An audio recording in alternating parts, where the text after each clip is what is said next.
Jewelry breaks down NBA stars and watches. Let's go. Unser Freund Moses Jeweler. Yo, what's up, GQ? It's your boy Moses the Jeweler, and today we're gonna be looking at NBA players and their crazy watches that they like to rock.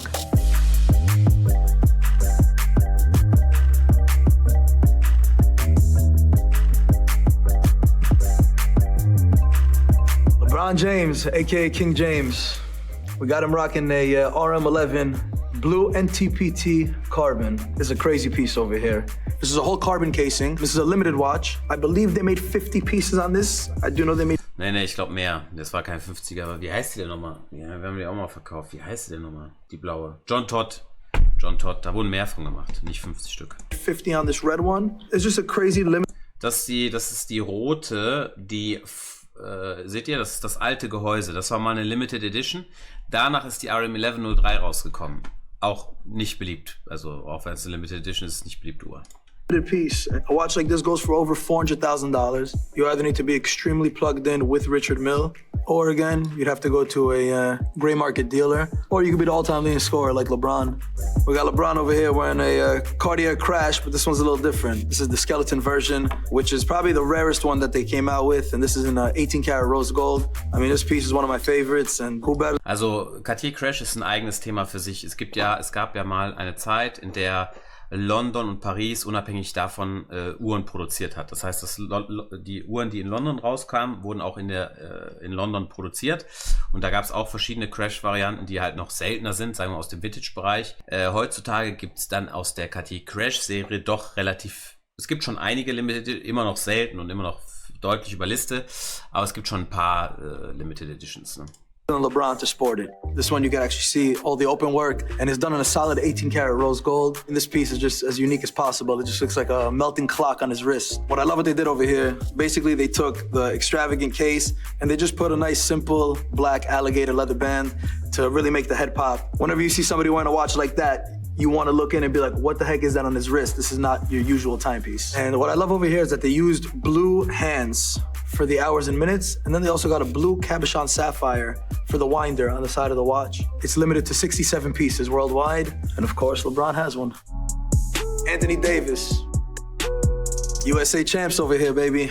This AP that Anthony Davis is wearing over here was actually a 25-year anniversary from the original Royal Oak Offshore that Audemars Piguet created back in 1993. Sieht so aus wie Offshore 10 Days Tourbillon. So when AP released these back in 2018, they released two models, the 18 karat rose gold one that Anthony Davis is wearing, and they also released the stainless steel version, which were both numbered to 50 pieces each. If you're a big name or you got a lot of money, this is like one of the hottest watches that everyone's seeking. The special thing about this piece, it has a 173-hour power reserve, and as you can see, it's a skeleton movement, so you can see whatever's going on inside over there. AD is making it look cool. John Morant, baby. He's wearing over here a Cartier Santos large, just a 40 millimeter. And of course, my boy went fully bust down with it. What I love about the Cartier Santos is it's basically like your own canvas. Bust down. If you're a good diamond setter, you can do a gorgeous job on the diamond setting. Everything is flat, so the diamonds are just shining so heavily on there. I have here a two-tone Cartier Santos. This is probably the piece that I sold the most in my life. Cartier Santos iced out is like everyone wants them. It's that starter piece. John Morant is making it look cool, you know? I'm selling these bust downs right now for around like 15, 16,000. The watch plain is around like 7 grand right now. You get so much watch for not a crazy amount of money. It looks like a $100,000 piece on his wrist. Luka Doncic.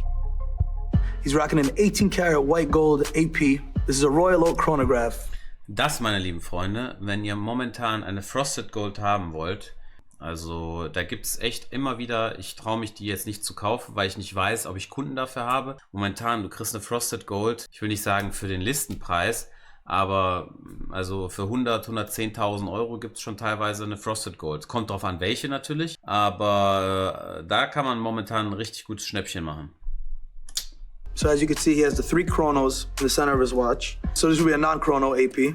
So if you look, just a very simple dial with no chronographs. I'm selling these for around 32,000. My chronograph, I have one in stock right now. I'm selling it for around 38,000. The Joker, Nikola Jokic. You know what I love about this? This guy is like a superstar, MVP, multiple time MVP, and he's just rocking just your casual Rolex Batgirl. And that's what's Lila, meine ich, kostet 170 oder so. Die Frosted Lila. Muss man mal gucken, ob einer auf den Markt kommt. Die ist nicht wirklich beliebt, aber sie ist jetzt auch nicht einfach zu finden, weil es halt die erste war.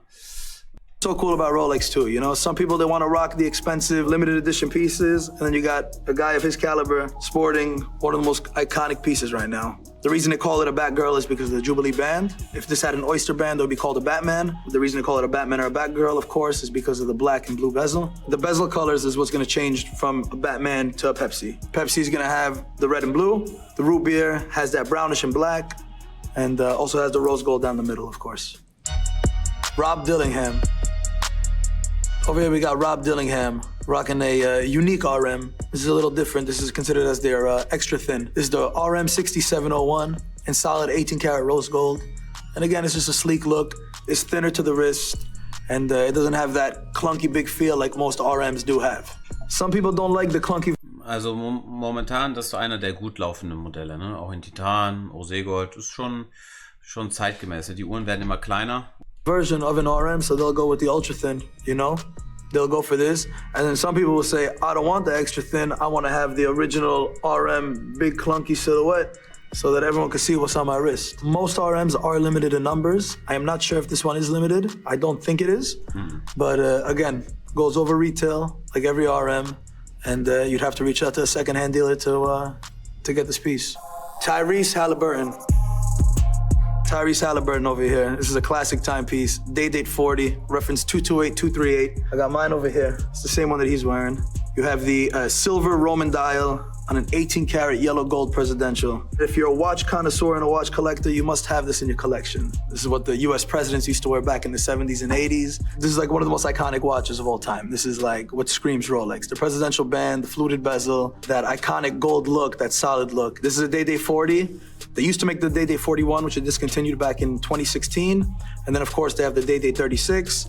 And you could also get these in lady sizes too, the 26 and 31 millimeter also. If I'm buying a used one, I want to be around 30 grand. For a new one, I would love to stock it around 35. And if I'm winning, you know, I'm hitting a little Mazat Salita on you, you know what I'm saying? Here's the Day that Haliburton was wearing.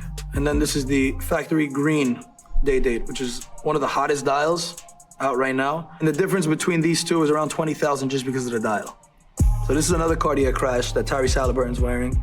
And this is a little different than the one that LeBron was wearing. This one has the white dial. So instead of having the skeleton movement, you have the white dial covering the movement. It's a Cartier Crash. It's like the most iconic piece of all time. I like that he put the red band on that. Yeah, sieht gut That's aus. sporty, that's fun. It's always cool. You spend a lot of money on these watches and you're able to interchange the bands and you feel like you have multiple different watches in one. I remember this became extremely hot once Kanye wore this. Kanye rocked this piece back in like 2013, and after that, it just shot up and it's still one of the most demanded watches today.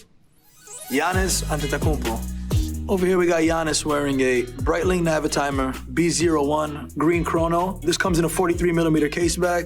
That green pops on the black subdials and the black leather strap. You got that white stitching on the leather strap, which I really like too. It's a fun piece if you just want to stay calm and you want just a little bit of pop from the color of the dial. And if you're a Breitling fan, I'm pretty sure you're happy to see somebody like Giannis rocking a piece like this. Stephen Curry. That's Stephen Curry over here. He's rocking a very cool piece. This is also your Cartier Santos.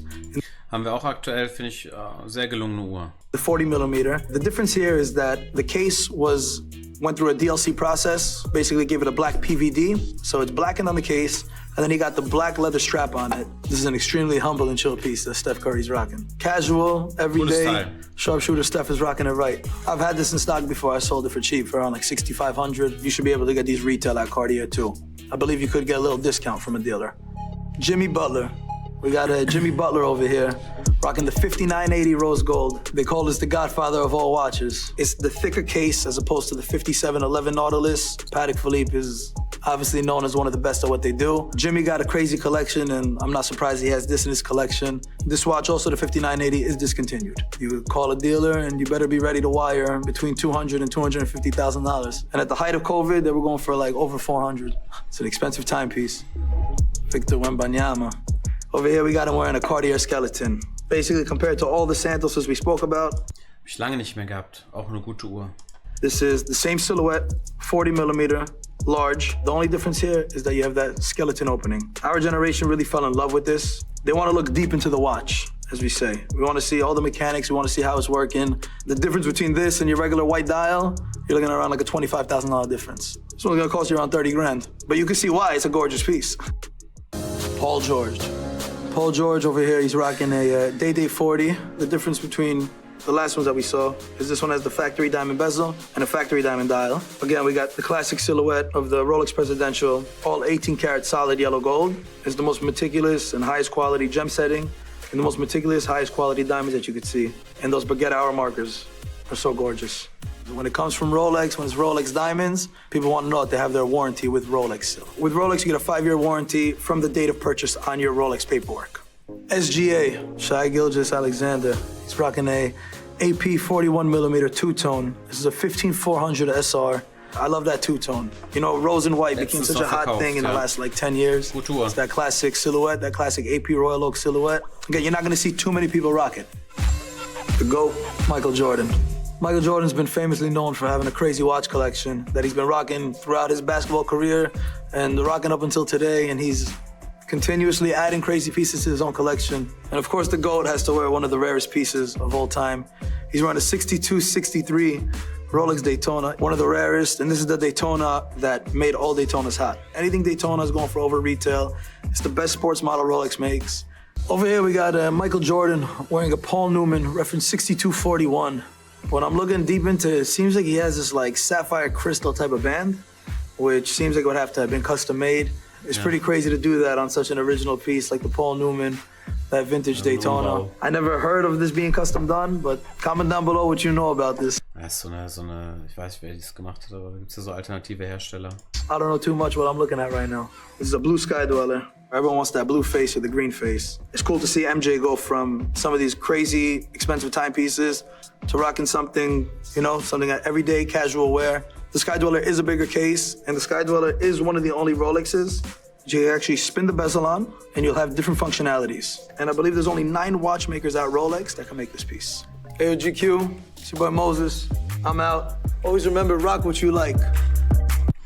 Ja, cool. Also bekommt man mal so eine Übersicht, ne, was die Leute so in Amerika feiern. Also, ja, interessant. Auf jeden Fall interessant. Leute, ich glaube, wir sind jetzt 2,5 Stunden dran, ne? Der Stream läuft. Ich habe unten noch einiges zu erledigen. Ich glaube, es ist auch schon wieder spät in Deutschland, oder? Also mal gucken. 22 Uhr ist eine gute Zeit. Wir beenden erstmal den Stream. Ich danke euch sehr.